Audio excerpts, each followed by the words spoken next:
함께 구축형을 외쳐보겠습니다. 나는 구원의 통로입니다. 나는 축복의 통로입니다. 나는 행복의 통로입니다. 아멘. 우리 황간절기 성도님들이 이 세 가지 통로로 황간절기 살아가시기를 바랍니다. 우리 1월달 한 달만 우리 표어 한번 같이 따라해 보겠습니다. 시작. 주여 시원하게 하소서. 아멘. 옆에 있는 사람과 인사하겠습니다. 옆에 앉아주셔서 감사합니다. 오늘도 잘 나오셨습니다. 네, 감사합니다. 우리 매주마다 이렇게 함께 옆자리에 앉아서 하나님께 얘기 드릴 수 있는 것이 얼마나 감사한 일인지 모릅니다. 우리 지난주에 이 교회의 중요한 지표 5가지를 말씀을 드렸죠. 그 가운데 이제 첫 번째가 예배에 관한 말씀이었고, 그럼 5가지 다 기억나시나요? 예배, 그 다음 뭐죠? 네, 아유, 감사합니다. 돌아서면 생각이 안 나죠. 예배, 교육, 선교, 봉사, 신교 이렇게 5가지입니다. 오늘은 이제 선교와 이 전도에 대해서 함께 말씀을 나누고자 합니다. 교육은 건너뛰고 교육도 중요하지만 어쨌든 오늘 우리 교회 창립 기념주일과 함께 또 예배를 드리게 되어서 함께 선교에 관한 말씀으로 은혜를 나누고자 합니다. 이 선교와 전도는 주님의 명령이자 교회의 사명입니다. 교회가 존재하는 이유와 목적이기도 합니다. 그래서 우리 교회가 창립 24주년 기념주일을 맞이해서 또 이렇게 교회 생일이라고 케이크 커팅까지 했으니까 25년을 살아가는 우리들이 우리의 사명과 또 주님이 원하시는 목적을 이루기 위해서 어떻게 살아가야 하는지를 함께 말씀을 통해서 나누기를 합니다. 마태복음 28장 말씀은 여러분들이 너무나도 잘 아는 말씀이죠. 우리 교회 혹시 연령을 다 알고 계시나요? 우리 교회 연령. 제가 와서 이렇게 컴퓨터를 목사님이 두고 가신 컴퓨터를 열심히 문서를 보니까 황간제일교회 연역이 있더라고요. 그래서 그 밑에 칸을 제가 이제 계속 잊어버리지 않고, 왜냐하면 그 연역이 우리 황간제일교회 역사이거든요. 그래서 계속 채우고 있습니다.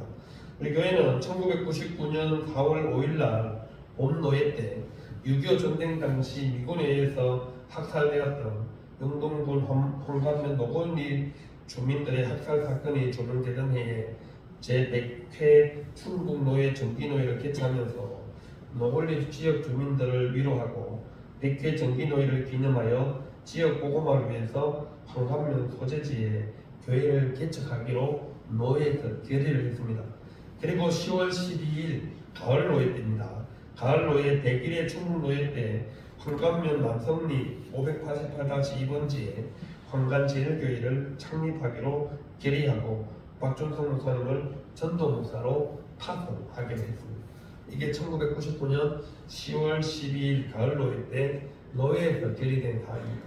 그리고 2000년 1월 22일 날 황간제일교회 창립 예배를 드렸습니다. 그때 이제 충북 노회장님 신봉 목사님, 전도부장 최병범 목사님, 전도 목사 박준성 목사 이렇게 해서 교회 창립 예배를 2000년 1월 22일 딱 24년 전이죠. 24년 전 내일 있습니다. 1월 22일, 오늘 21일입니다. 그때 이제 창립 예배를 드릴 거예요. 2002년도 8월 29일 날 태풍 루사로 인해서 황간제일교회가 큰 피해를 입었습니다.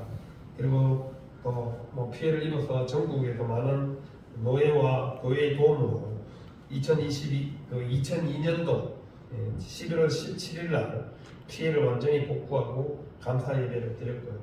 그리고 2004년 5월 26일 날 장로님 2분 그리고 권사님 임직 예배가 있었습니다. 임직하신 장로님은 임재용 장로님, 그리고 취임하신 장로님은 이재성 장로님. 이재성 장로님은 돌아가셨고 임재용 장로님은 지금 한간 침례교회 다니시고 계시는데 지금 이제 예전에 병원에 입원해 계십니다. 제가 잠깐 그 이민임 지사님이랑 통화했는데 상태가 많이 안 좋으세요. 인공호흡 끼고 계시고 많이 상태가 안 좋으셔서 여러분들 좀 행동할 때마다 기도해 주시길 바랍니다. 그리고 이제 권사님들이 이제 취임하신 분 2분, 임직하신 분 4분 이렇게 임직하실 거예요. 그리고 우리 2018년 10월 6일 날 안수 집사님 취임 인직이 있었습니다. 여기 오늘 지금 계시는 여러분들이고 권사님 세 분이 인직을 받으셨죠. 그게 이제 2018년 10월 6일이었습니다. 그리고 2019년 10월 15일 날 박준성 목사님이 충북로에 공로 목사로 초대되셨고 2019년 12월 31일부로 일대 목사님으로 은퇴하시고 제가 2020년 1월 26일 날 이 자리에 서서 2대 담임 목사로 부임을 했습니다. 그리고 우리 2021년 11월 1일 날 한반제일교회가 사택을 구입했고요. 지금 제가 살고 있는 대명 연립주택 2동 503호를 구입했습니다. 그리고 2022년 1월 22일 날 우리가 이제 밟고 있는 이 땅을 매입을 했습니다. 물론 뭐 많은 교회들의 후원 또 여러분들의 헌금 기도로 이제 이 땅을 매입했고 또 2022년 우리가 3월 15일 날 이곳으로 이사 와서 컨테이너 예배를 드렸습니다. 그리고 1년 6개월 만에 건축이 완공되어서 이제 우리가 봉헌 예배를 드리고 이 자리에서 지금 예배를 드리고 있죠. 2024년 1월 10일 지난주 1월 10일부로 이 황간제일교회로 모든 등기가 완료가 되었습니다. 그래서 이제 우리 황간제일교회는 이곳에 이제 이번 본노회 때 이제 교회 이전 청원도 올리고 하면 완전히 충북노회에서도 이곳으로 다 이제 주소도 다 변경되고 할 겁니다. 총회 주소로도 마찬가지로 이곳으로 변경되고 이제 등기도 다 완료되었고 이제 옆에 땅은 주차장 지목 변경이 진행되는 가운데 있습니다. 충북노회에서 예산을 들여서 지원을 받아가지고 교회를 개척했고 24년 만에 여러분들의 우리 교회 건물에서 우리 땅에서 지금 예배를 드리고 있습니다. 여기까지 달려오느라 여러분들 고생 많이 하셨고 그나마 여러분들이 자리를 잘 지키고 계셔서 모든 일들이 된 것입니다.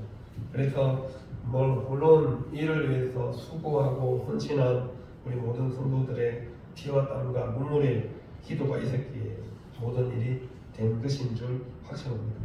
누군가의 헌신과 희생 그리고 섬김이 없었으면 불가능했던 일이죠. 그래서 이 땅에 교회가 세워지는 것도 마찬가지입니다. 예수님께서 십자가에 죽으시고 또 사흘 만에 부활하시고 예수님께서 하늘로 승천하시면서 성령을 보내주시겠다 약속하신 대로 성령을 보내주심으로 말미암아 이 땅에 초대 교회가 생겨났죠. 예수님께서 승천하시기 전에 제자들을 향하여서 하신 말씀이 오늘 우리가 읽은 본문의 말씀입니다. 그래서 교회가 지금까지 2000년이 지난 지금도 여전히 복음이 전파되고 교회가 전해지고 교회가 세워지고 있습니다. 복음 전파의 궁극적인 목적은 여러분 1차적으로 목적은 물론 영혼 구원이지만 궁극적으로 영혼 구원을 위해서 반드시 해야 될 일이 뭐냐면 교회를 세우는 일입니다. 선교사님들이 해외 나가서 열심히 복음을 전해서 하는 일도 마찬가지죠. 복음을 전해서 예수님 믿는 사람들이 각자 우리 요즘 드라마 있죠. 효소인의 각자 도생할 수 없습니다. 교회는 선교사님들 열심히 선교해서 믿음의 사람들이 믿게 되면 그 다음에 교회가 세워져야 된다는 거죠. 교회를 통해서 끊임없이 복음이 전해지고 그 믿음의 사람들이 함께 공동체를 이루어서 하나님께서 원하시는 일들을 계속 해나가야 하기 때문에 그렇습니다. 그래서 선교사님들이 평신도로 나갔다가 다시 들어와서 신학을 공부하시는 이유도 바로 세례를 주고 교회를 계속 세워나가기 위해서는 목회자가 필요합니다. 물론 현재 신학생들을 키워서 목회자로 만들 수도 있지만 또 거기에는 한계가 있기 때문에 그렇게 하는 것이 궁극적으로 좋긴 하지만 그래도 교회가 처음에 이제 탄력을 받고 잘 이끌어가기 위해서 성교사님들이 신학을 공부하고 또 목사 안수를 받고 또 목회자로서 같이 역량을 함께 힘쓰는 일들을 해나가는 이유도 바로 거기 있습니다. 궁극적으로 교회가 목표죠. 이 땅에 있는. 그럼 교회가 그 다음 교회가 계속해서 예수님께서 말씀하신 대로 복음을 전하고 예수님의 제자를 계속해서 키워나가는 일을 하는 것입니다. 그래서 오늘 본문에서도 예수님께서 제자들에게 갈릴리에서 만나자 하신 약속대로 11명의 제자들이 갈릴리에 모였죠. 여러분 중요한 것은 갈릴리에 이러한 제자들이 왔지만 예수님을 함께 뵙고 경배는 하지만 아직도 의심하는 사람들이 있었습니다. 뭘 의심했다는 거예요? 예수님이 진짜 살아나신 게 맞나? 아닌가? 이렇게 의심하는 사람들도 있었다는 거죠. 눈으로 보면서도 여전히 실감이 나지 않는 것입니다. 하물며 2000년이 지난 지금 오늘을 살아가는 우리가 예수님의 부활을 믿는다는 것은 사실 쉬운 일이 아닙니다. 여러분들은 대단한 사람들이에요. 예수님의 부활을 직접 목격도 하지 않았는데 믿고 계시죠. 그러니까 여러분 이 자리에 앉아있는 우리는 여러분들이 뭐 맨날 믿음이 부족하다 이렇게 말씀하시는데 믿음이 아주 훌륭하십니다. 예수님의 부활을 목격한 사람들도 그 당시에 많은 사람들이 제자들은 예수님을 경배하고 추종하지만 많은 사람들이 의심했다는 거죠. 진짜 살아나는 게 맞나 이렇게 의심하는 자들이 직접 보면서도 반신반의했는데 우리는 보지 않고 믿잖아요. 그래서 주님께서 보지 않고 믿는 사람들이 더 복되다 말씀하신 것입니다. 그리고 이제 제자들에게 당부한 말씀이 오늘 18절부터 기록이 되어 있죠. 예수님께서 이렇게 말씀합니다. 하늘과 땅의 모든 것들을 내게 주셨으니 그러므로 너희는 가서 모든 민족을 제자로 삼아 아버지와 아들과 성령의 이름으로 세례를 베풀고 내가 너에게 분부한 모든 것을 가르쳐 지키게 하늘의 권세, 땅의 권세를 하나님께서 아들에게 다 위임해 주셨고요. 아들 되시는 예수님께서는 그 받은 권세를 다시 누구에게 위임해 주셨어요? 제자들에게. 그리고 오늘 우리 교회들에게 예수님께서 이것을 위임해 주셨습니다. 그러면 우리는 위임받아서 이제는 우리도 똑같이 모든 민족을 제자로 삼으러 가야 합니다. 어디로요? 안 믿는 사람들에게. 뭐 여러분들에게 멀리 인도네시아 가서 아니면 저 가나 가서 선교하라고 말씀하는 게 아닙니다. 내 옆에 예수님 안 믿는 사람들에게 그 사람들을 어떻게 하라고요? 제자를 삼아요. 그럼 단순히 복음을 전하는 게 중요한 게 아닙니다. 예수님께서 말씀하신 궁극적인 목표는 제자 삼는 제자. 제자는 뭐예요? 스승을 따르는 사람들. 예수님을 따르는 사람들로 만들어라. 이것이 그것도 누구를? 모든 민족을. 그러니 얼마나 할 일이 많겠어요. 이 모든 민족들은 아직까지 복음을 듣지 못한 종족이 7천여 종족이 있습니다. 세계 기도 정보라는 책에 보면 어느 나라의 어떤 사람들이 아직 어떤 종족들이 예수님을 아직 복음을 한 번도 듣지 못하고 있는지가 자세하게 나와 있습니다. 물론 책이 두껍고 비싸서 일반 사람들은 잘 모르세요. 하지만 아직까지 이 예수님의 복음을, 예수님의 이름을 한 번도 듣지 못한 사람이 무려 7천여 종족이나 있다는 사실을 여러분들이 늘 기억하셔야 합니다. 그래서 우리는 끊임없이 열심히 선교하시는 선교사님들에게 선교 헌금을 보내고 기도를 후원하는 이유가 바로 거기 있습니다. 직접 우리가 그들을 만나러 가지는 못하지만 그들이 열심히 사역할 수 있도록 물질로 기도로 독립하는 것, 이것도 굉장히 중요한 일이기 때문에 그렇습니다. 그래서 우리는 예수님의 제자로 삼는다는 것은 바로 예수님을 믿을 뿐만 아니라 예수님을 위해서 헌신된 삶으로 살도록 변화되는 것을 의미합니다. 단순히 그냥 예수님 믿겠습니다 이걸로 끝나면 안 된다는 거죠. 예수님을 위해서 헌신된 삶을 살아가는 사람들이 바로 예수님의 제자이기 때문에 그렇죠. 그래서 오늘 세 가지를 말씀하고 있죠. 첫 번째는 가라는 겁니다. 동사죠. 가기 위해서는 어떻게 해야 돼요? 열심히 움직여야 되죠. 발이 움직여야 합니다. 부지런히 발을 옮겨 다녀야 합니다. 누구에게로요? 예수님을 듣지 못한 사람들에 대해서 열심히 다녀야 되죠. 이사야 52장 7절에 보면 좋은 소식을 전하며 평화를 공포하며 복된 좋은 소식을 가져오며 구원을 공포하며 시온을 향하여 이르기를 내 하나님이 통치하신다 하는 자의 산을 넘는 발이 어찌 그리 아름다운가 말씀하고 있습니다. 복음을 전하기 위해서 움직이는 발이 어찌 그리 아름다운지 말로 표현할 수 없다는 것이죠. 그래서 우리는 열심히 우리의 발을 움직여서 예수님을 듣지 못한 사람들에게 복음을 전해야 하는 것입니다. 우리 주위에 믿지 않는 사람들이 많죠. 여러분들이 사람들을 열심히 만나십시오. 그리고 만날 때마다 그들에게 복음을 전하는 기회로 삼으셔야 합니다. 이것이 모든 족속들, 신분과 문화의 벽을 넘어서 그 어떤 사람이든지 복음을 전해야 할 책임이 우리에게 있다는 겁니다. 그래서 우리는 부지런히 다녀야 합니다. 가만히 계시면 안 되고 부지런히 다니셔서 우리가 전할 수 있는, 전도할 수 있는 사람들을 향해서 최선을 다해서 전도해야 한다는 것이죠. 우리 황간 지역에 31개의 마을이 있습니다. 그 마을에서 우리가 이제 매월 한 달에 한 번씩 다음 주면 이제 첫째 달인데요. 마을 전도를 나가고 있죠. 우리 교회에서 가까운 지역부터 옥포 112 여기 신촌리 그리고 저 위에 소계리 안쪽으로는 뭐 남성리, 신평리 저 밑으로 가면 마산리 있죠. 마산리도 상마산, 하마산으로 나눠져 있더라고요. 이렇게 큰 행정구역으로 나눠져 있지만 또 그 안에 마을들 이름이 다 있습니다.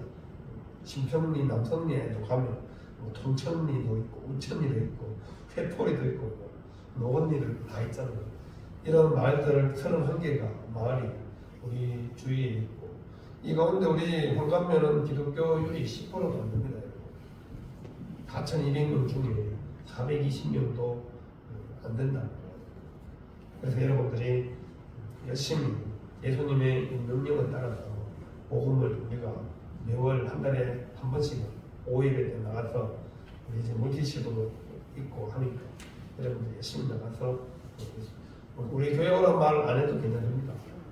열심히 예수님만 믿어 전하시는 겁니다. 그것이 우리가 해야 할 일이고 반드시 지키고 따라야 할 일임을 꼭 기억하시길 바랍니다. 가서 복음을 전하고 그리고 내가 할 수 있는 일을 하셔서 그 사람들에게 도움을 주는 것입니다. 나를 필요로 하는 낯선 곳으로 가든지 아니면 내 주위에 나를 필요로 하는 사람들에게 도움을 베풀어서 예수님을 전하든지 여러분들이 선택하시면 됩니다. 두 번째는 세례를 베푸는 거죠. 삼위일체 하나님의 이름으로 세례를 베풀어요. 이 세례를 받는 것은 굉장히 중요합니다. 왜냐하면 믿음의 공동체의 한 일원이 되었다는 표식이기도 하고요. 하나님의 백성으로 살겠다는 결단과 다짐이 세례에 포함되어 있기 때문에 그렇습니다. 예수님을 그냥 단순히 믿는 수준이 아니라 예수님을 따르기로 결단하고 내 의지로 믿음 생활하겠다는 공식적인 선언이 세례에 포함되어 있기 때문에 그래서 예수님은 단순히 복음을 전해라 여기서 끝나는 것이 아니라 모든 족속으로 뭘 삼으라는 거예요? 제자를 삼으라는 거예요. 제자를 삼기 위해서 반드시 행해야 될 형식이 뭐냐면 아버지와 아들과 성령의 이름으로 세례를 베푸는 겁니다. 그래서 세례를 주고받는 일은 굉장히 중요한 거죠.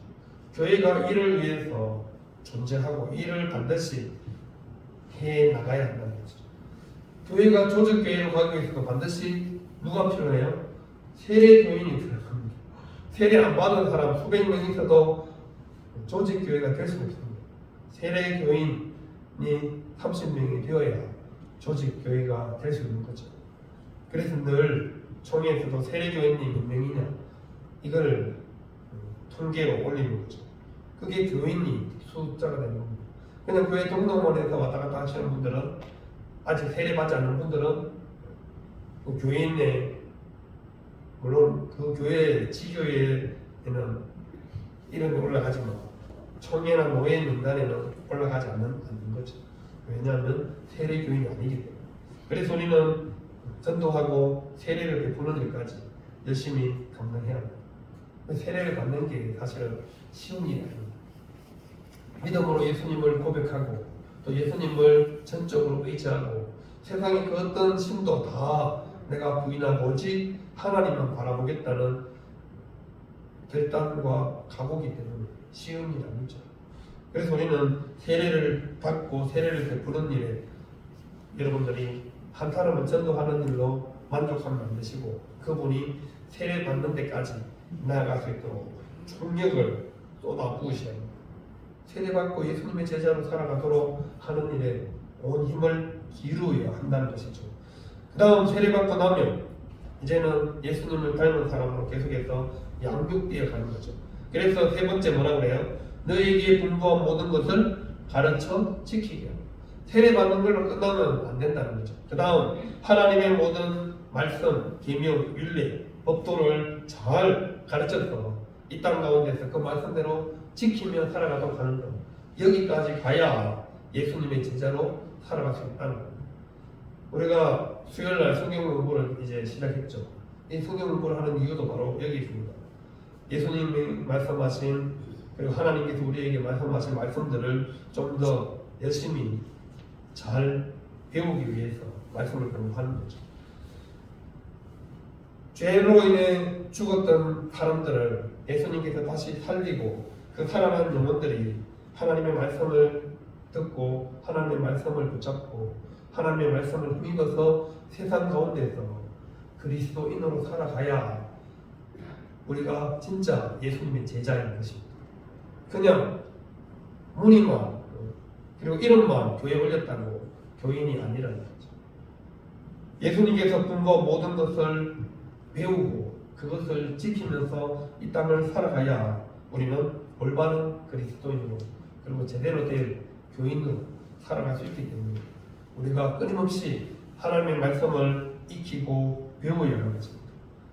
예수님께서 이 땅에 오셔서 십자가에 죽으심으로 말미암아 우리의 모든 신분이 바뀌었습니다. 여러분 거지와 왕자 이야기 아시죠?